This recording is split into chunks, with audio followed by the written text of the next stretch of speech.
Good Friday morning to you. We made it through the first month of 2025. Today is January the 31st. I'm Lindsay Hausman with this week's episode of the Lowcountry Lowdown. This time last week, our winter wonderland was slowly melting away. A winter storm brought ice, sleet, and snow to Beaufort County for the first time since 2018. According to the National Weather Service, we saw about 3 to 4 inches of ice and snow in our area. And as we bid farewell to the recent winter weather, thank you. Our Sheriff PJ Tanner and deputies are grateful for your cooperation and staying informed and remaining at home. It made a difference. Between last Wednesday and Saturday, the 22nd through the 26th, our communications center took 3,246 calls for service. Now these pertain to law enforcement, fire, and EMS. Of those calls, only 54 were weather-related incidents. Now, as we're enjoying sunny skies and mild temperatures, we await the infamous rodent Puxatawny Phil's prediction. Will we see an early spring or 6 more weeks of winter? All depends on if he sees a shadow or not. This year marks the 139th Groundhog Day. You can watch Phil's prediction live on Sunday morning at visitpa.com. The Sands boat landing in Port Royal back open to the public. Hurricane Helene caused extensive damage to the boat landing back in October, leading to the closure, followed by months of repair. Following the investigation into the disappearance and subsequent death of 49-year-old Darren Mulligan of Dale, an arrest has been made. 36-year-old Kevin Johnson is in custody for murder and possession of a weapon during the commission of a violent crime. On Tuesday, investigators served him with warrants in connection to Mulligan's death. Now, Johnson was already in custody at the Beaufort County Detention Center following his arrest on the 11th for a parole violation, outstanding warrants, and a drug offense. Mulligan's family reported him missing on January the 15th. 5 days later, deputies were led to a home on Gibbet Road in Bluffton, where Mulligan was found dead. The Beaufort County Coroner's Office ruled Mulligan's death a homicide.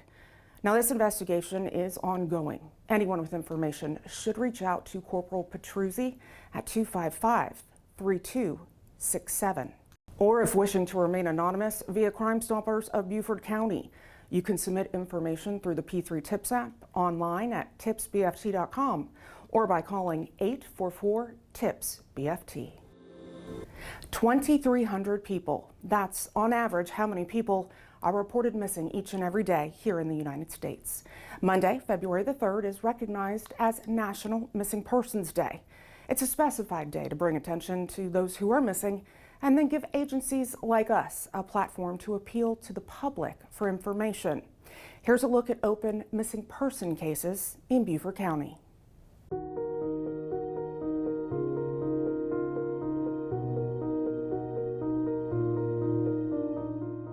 Christina Porco was 16 years old when she went missing on November 29th, 1986.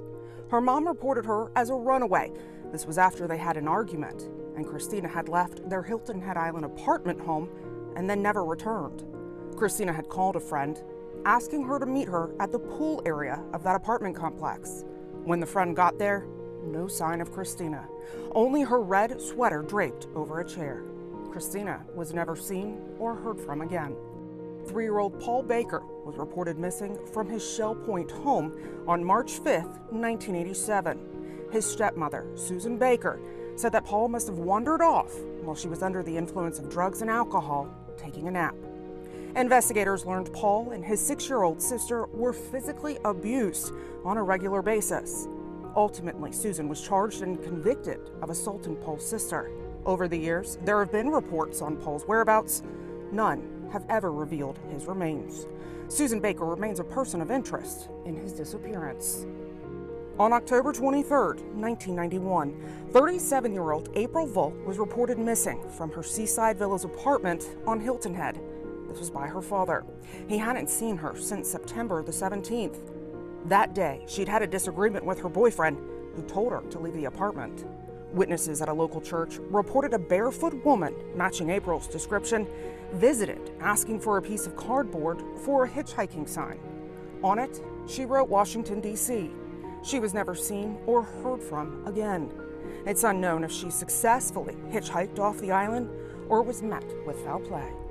37-year-old Kay Hamilton was last seen near her home on Jenkins Road, which is near Gardens Corner, on November the 9th in 1995. There were no obvious signs of struggle, and she hadn't left in her car. Her family reported her missing several days later. Kay may have been associated with drug dealers at that time, ones who believed she was an informant for law enforcement. Kay was not. Evidence found at her home suggests foul play was involved in her disappearance. 18-year-old Toby Bing was planning to move furniture on the day of February 18th in 1999, doing so on Hilton Head, accompanied by his friend, 22-year-old Elshandre Jones. The two ended up in Bluffton. Toby had gotten a call to meet Sean Sullivan at his home. The last time Toby and Elshandre were seen, 6:30 that night on the island. Toby's truck was later found abandoned in Savannah, 6 days after he and Elshandre vanished. At Sullivan's home, investigators found a large amount of blood, as well as slugs and bullet holes. DNA tests confirmed it was Toby's blood, and with the amount of it found, he was dead. Sullivan was charged with his murder in April. Another man, Kenneth Campbell, also arrested and charged in Toby's murder. No one charged in Elshandre's disappearance. Investigators believe he too was a victim of foul play. To this day, their remains have never been found. On March 4th, 2008, family of John and Elizabeth Calvert reported them missing. They'd missed business appointments that day and hadn't been seen since the day prior. That's when they had planned to meet their accountant, Dennis Gerwing, in Sea Pines. The Calverts lived part-time there on a yacht docked in Harbortown. No evidence was found there or their vehicles. When interviewed by investigators, Gerwing said he'd met the Calverts on the evening of the 3rd before they left his office to go to dinner. A closer look at his story revealed inconsistencies, sparking suspicions. Also, just a few hours prior to Gerwing meeting them, he bought several heavy drop cloths. He'd also bought bandages and latex gloves. Gerwing would commit suicide 6 days later after the Calverts' disappearance, leaving a note behind admitting to embezzling money from the couple. John and Elizabeth Calvert remain missing. Margarita Gonzalez Almazan was 47 years old at the time she disappeared on December 1st, 2013. She'd gotten into a fight with her boyfriend at their Bluffton home. There, signs of struggle were discovered. Her cell phone then found alongside 170 near the Lemon Island Bridge. Also, both Margarita and her boyfriend's cars missing. Her car was found days later near the Keller Flea Market in Savannah. And witnesses also reported seeing her boyfriend at the Savannah airport trying to fly to Guatemala. It's apparent foul play was involved in her disappearance.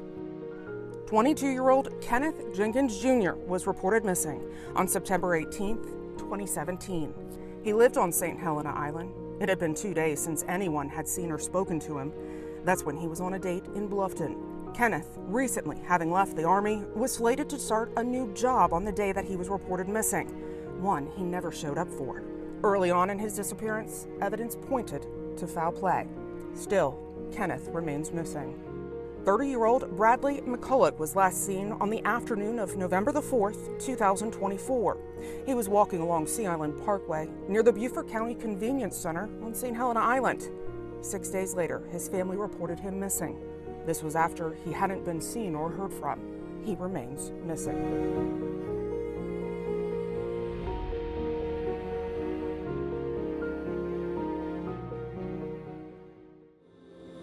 The month of February is dedicated to Black History Month, honoring the triumphs and struggles of African Americans throughout U.S. history. This year's theme, African Americans and Labor. On Thursday, we'll be highlighting different landmarks here in Beaufort County, so be sure to check out our Facebook page for that. Plus, there are several events taking place this month. Details in just a moment happening in Beaufort County. First, the Bluffton Frosty 5K starts at 9 tomorrow morning. The event taking place at Washington Square on Buckwalter Parkway. Please use extra caution if traveling in the area during that time. On Hilton Head tomorrow from 11 to 1 at historic Mitchellville Freedom Park. Learn about Harriet Tubman and her contributions to African American labor, leadership, and development. The event free to the public. Additional events are taking place throughout the month. Of course, we'll be highlighting those in the coming weeks. Also Saturday on St. Helena Island from noon to 2, a free artwork showcase will be held at Dara Hall at the Penn Center. On display is artwork by local Gullah Geechee artists who transformed marine debris into stunning pieces of work. Well, if you have something that you'd like to know more about or see covered here on Lowcountry Lowdown, feel free to reach out. You can send me an email at lindsay.hausman@bcgov.net. Of course, if you haven't already, make sure to follow us on all of our digital and social media platforms.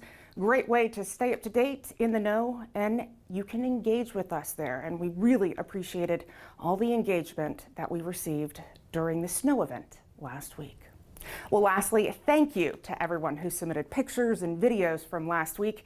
I was definitely overwhelmed by the response, and as promised, here's a video recapping our rare winter weather event. Until next week, stay safe and enjoy.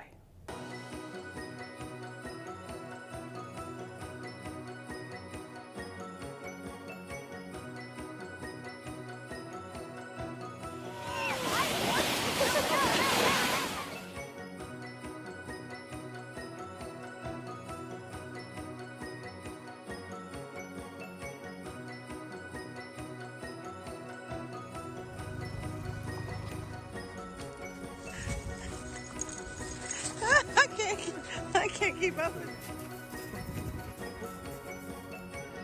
Are you a snowcat? Come here.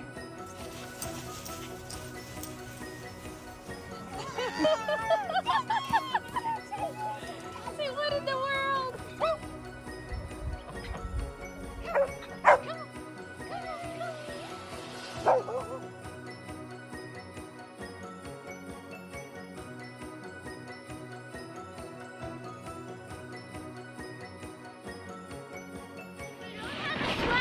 Use a buggy. What's jelly belly?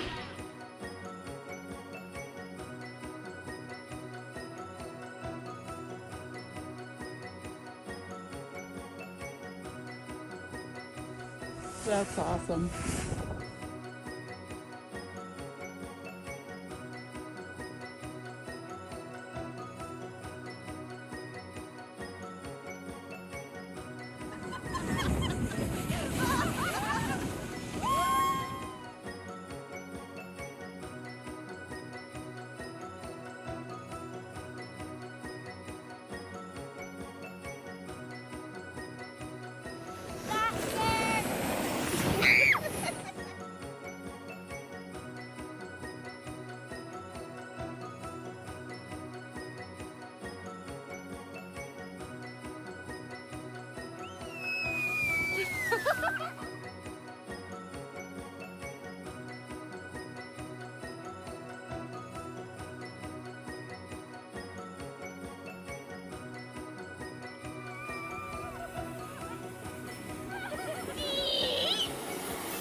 And sleet accumulation has made for a super duper fun day here in Bluffton, South Carolina.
Here I stay.